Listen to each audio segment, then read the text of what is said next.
You're sealed inside 60 tons of German steel. Your 88mm cannon has already killed dozens of Allied tanks. Your armor is nearly impenetrable. Your crew is battle-hardened. German high command has told you you are unstoppable. And for a while, you believed it. But right now, I want you to stop and think about something.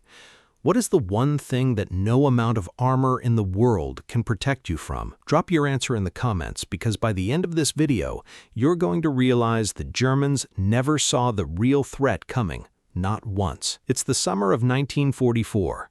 A Tiger tank commander adjusts his periscope, scanning the French countryside. Nothing. No Allied tanks on the horizon, no aircraft overhead, no sound of incoming fire. Then, the ground explodes. Not in front of him, not behind him, everywhere, all at once.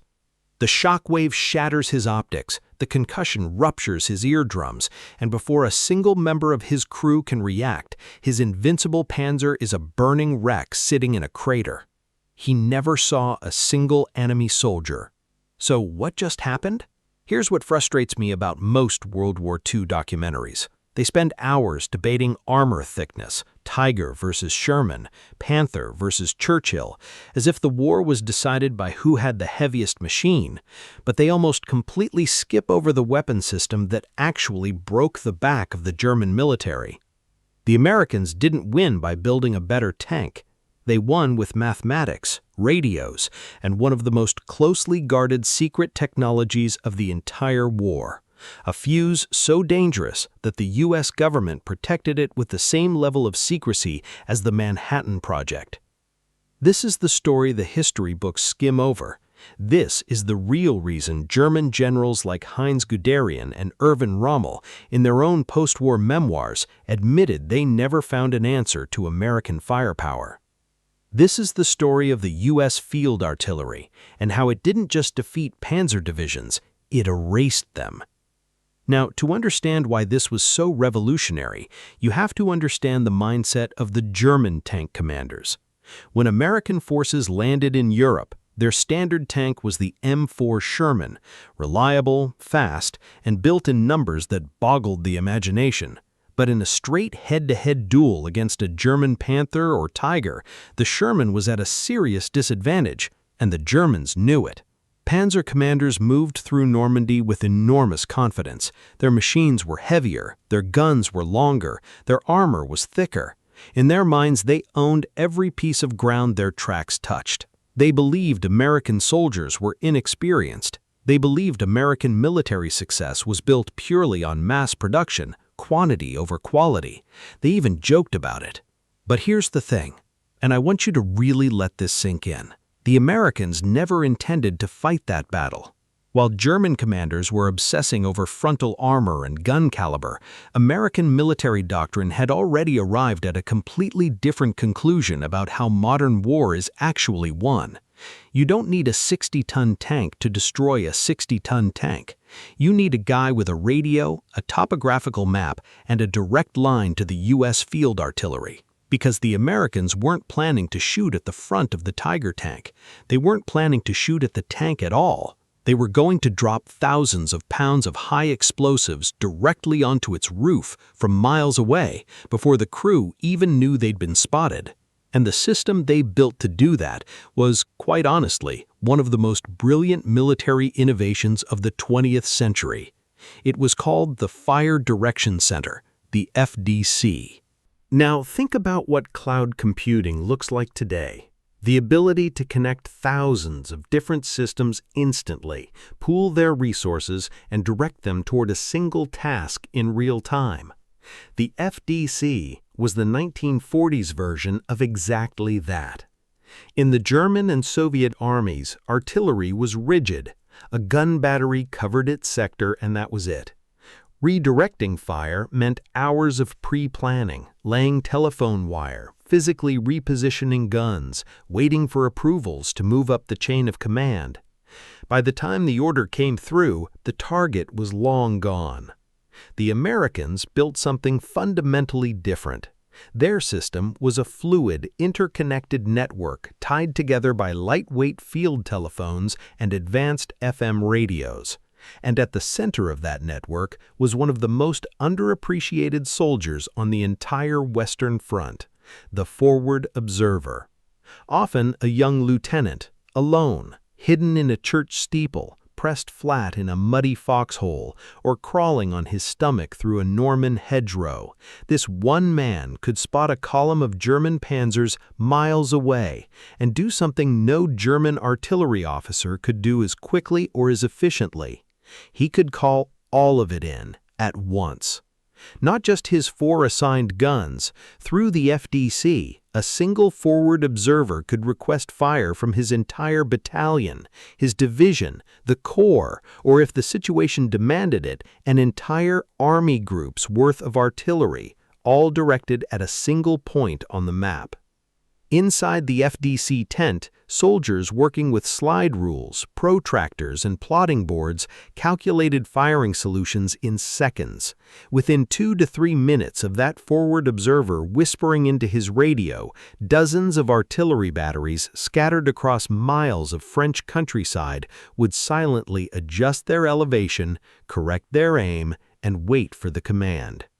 The German tank commander parked in that grid square had absolutely no idea that a pair of binoculars 2 miles away had just signed his death warrant. Let me ask you this, and genuinely think about it before you scroll past. If you were that Panzer commander, how would you even begin to defend against a threat you can't see, can't hear, and can't outrun? Tell me in the comments, because the Germans spent the entire war trying to figure that out, and they never did. But as terrifying as the FDC was, the Americans were about to add something even more devastating on top of it. It was called time on target, and it was specifically designed to eliminate the one remaining advantage the Germans still had: warning. Normally, even under the heaviest artillery bombardment, experienced soldiers had a few seconds. You'd hear the first ranging rounds hit. You'd catch the distant whistle of incoming shells, and in those few seconds, a veteran crew could slam a hatch shut, floor the accelerator, or dive into a trench. A few seconds was enough to survive. The Americans decided those few seconds were unacceptable.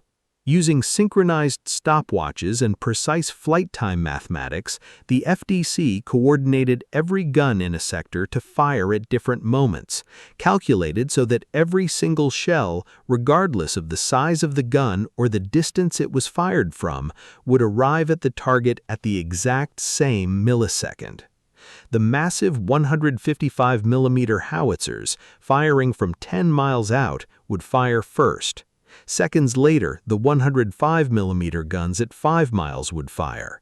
Then the mortars, each gun firing at a precisely different time so that every round landed together. For the SS Panzer crews sitting in the target zone, there was no warning shot, no ranging round, no whistle. One moment they were drinking coffee, reviewing maps, and dismissing the American infantry as no real threat. The next moment, the sky fell. Hundreds of high-explosive shells detonating at the exact same instant produced a concussive shockwave that survivors described as something beyond human language. Entire armored columns were turned into fields of burning wreckage before a single German soldier even had time to shout a warning. And here's where German engineering actually worked against them. Their own experts confidently pointed out that a standard American 155mm shell couldn't penetrate the sloped frontal armor of a Panther tank, and on a test range, they were absolutely right. But the Americans weren't aiming at the front of the tank. Physics was doing that work for them. Stay with me, because what comes next is where this story gets truly remarkable. The secret weapon hidden inside that artillery shell changed the entire equation of the war, and almost nobody knows it existed. So we left off with the Germans confidently declaring that American shells couldn't punch through Panther armor, and they were right. But that confidence was about to get an entire generation of Panzer crews killed because they completely misunderstood what American artillery was actually trying to do to them. Let's talk physics for a second, because this is where it gets genuinely brutal. A standard American 155mm shell weighed 95 pounds.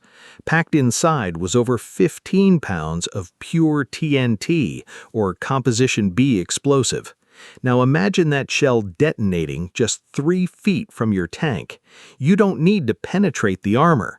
The concussive overpressure from a time-on-target barrage was powerful enough to physically lift a 30-ton Panzer off the ground and flip it onto its roof. It could blow the tracks completely off the suspension. It shattered delicate optical sights, snapped radio antennas, and ignited external fuel lines, all without leaving a single visible hole in the steel. But the most terrifying effect wasn't even the blast itself. It was something called spalling.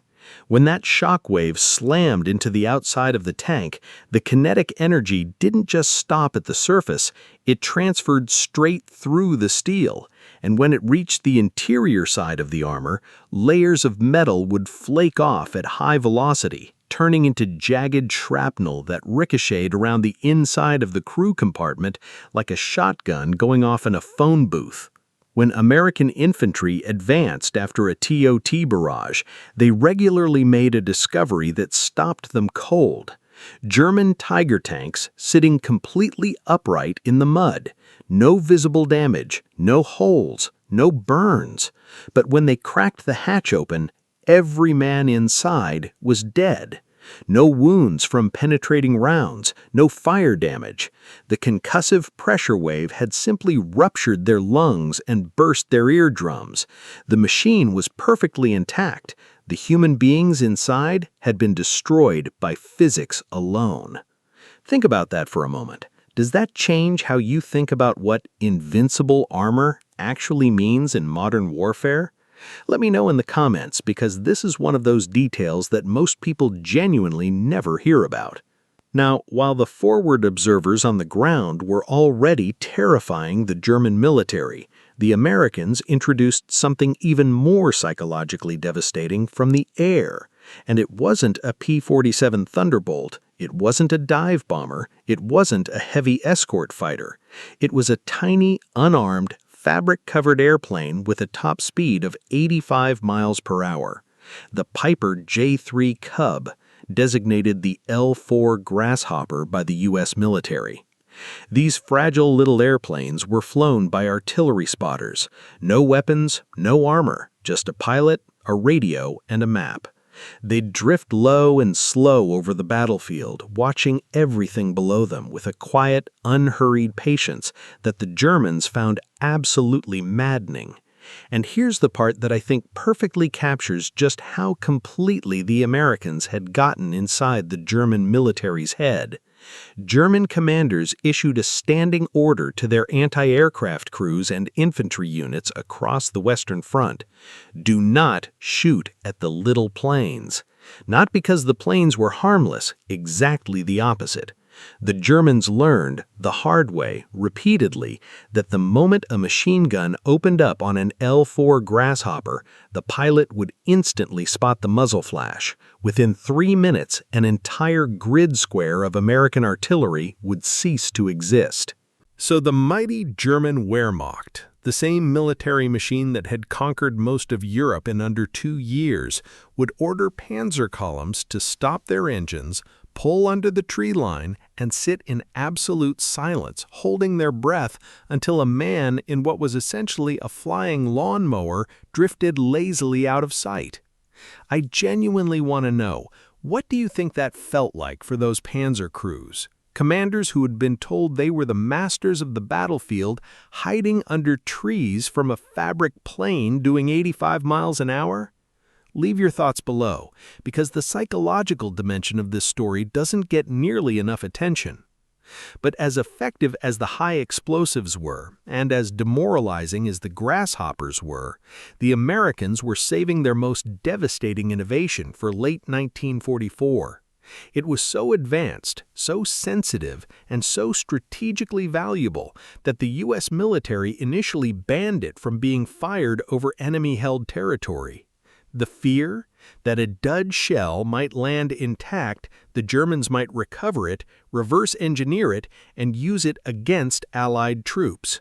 It was called the VT proximity fuse, and it fundamentally rewrote the rules of artillery warfare. Before the VT fuse, artillery shells had one job: hit the ground and explode, which meant that a significant portion of the shrapnel was simply absorbed by dirt, snow, or mud. Soldiers in deep trenches or foxholes had a real chance of survival. The VT fuse eliminated that chance. Built into the nose of the shell was a miniaturized, ruggedized radar transmitter, a staggering engineering achievement for the 1940s.